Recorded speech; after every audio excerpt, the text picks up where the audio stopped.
علامہ ابن تیمیہ کی شرح العقیدۃ الواسطیہ کی یہ عبارت بڑی غور سے سنیے.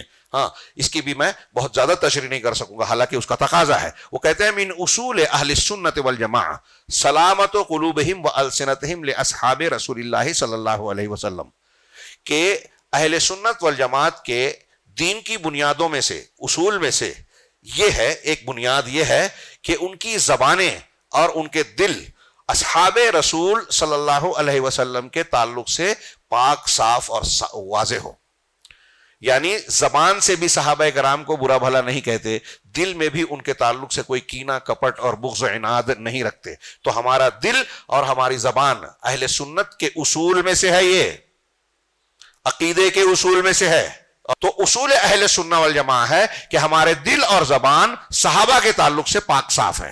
جیسا کہ اللہ تبارک و تعالیٰ نے یہ بات اپنے فرمان میں بیان کی، والذین جاؤوا من بعدہم، جو لوگ ان کے بعد آنے والے ہیں، آتے ہیں، وہ کہتے ہیں یقولون ربنا اغفر لنا ولاخواننا الذین سبقونا بالایمان، کہ پروردگار ہمیں بخش دے اور ہمارے ان بھائیوں کو جو ایمان میں ہم سے سبقت لے گئے. ولا تجعل فی قلوبنا غلا للذین آمنوا ربنا انک رؤوف رحیم، اور ہمارے دلوں میں ایمان والوں کے لیے کینہ کپٹ مت رکھ.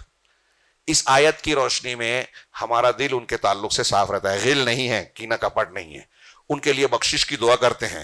اسی طرح نبی صلی اللہ علیہ وسلم کی اطاعت کی بنیاد پر ہماری زبان اور دل صاف ہوتا ہے. نبی صلی اللہ علیہ وسلم کے اس فرمان کی وجہ سے کہ آپ نے کہا لا تسبوا اصحابی، میرے صحابہ کو گالی نہ دو.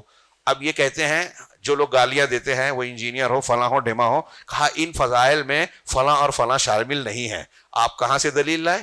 اللہ کے رسول کہہ رہے ہیں میرے اصحاب کو گالی نہ دو. اللہ کے رسول صلی اللہ علیہ وسلم اور قرآن نے کہا اللہ ان سے راضی ہوا، تو اللہ نے کسی کو مستثنیٰ کیا کہ اس آیت سے، اس فرمان سے کچھ صحابہ مراد ہے، کچھ صحابہ خارج ہے. دھوکہ ہے، فریب ہے، ہاں ابلیسی طریقہ ہے. چنانچہ اللہ کے رسول کا فرمان مانیے کہ میرے صحابہ کو گالی مت دو، برا بھلا نہ کہو. فوالذی نفسی بیدی، اس ذات کی قسم جس کے قبضے میں میری جان ہے، لو ان احدکم انفق مثل احد ذهبا ما بلغ مد احدهم ولا نصیفہ. یہ حدیث گزر چکی، میں نے بیان کیا. ويقبلون ما جاء بالکتاب والسنہ والاجماع من فضائلهم ومراتبهم، اور اہل سنت والجماعت صحابہ کرام کے بارے میں قرآن میں، حدیثوں میں اور اجماع سے جو چیزیں آئی ہیں ان کے فضائل اور مراتب، درجات کو بیان کرنے میں وہ ساری چیزیں قبول کرتے ہیں.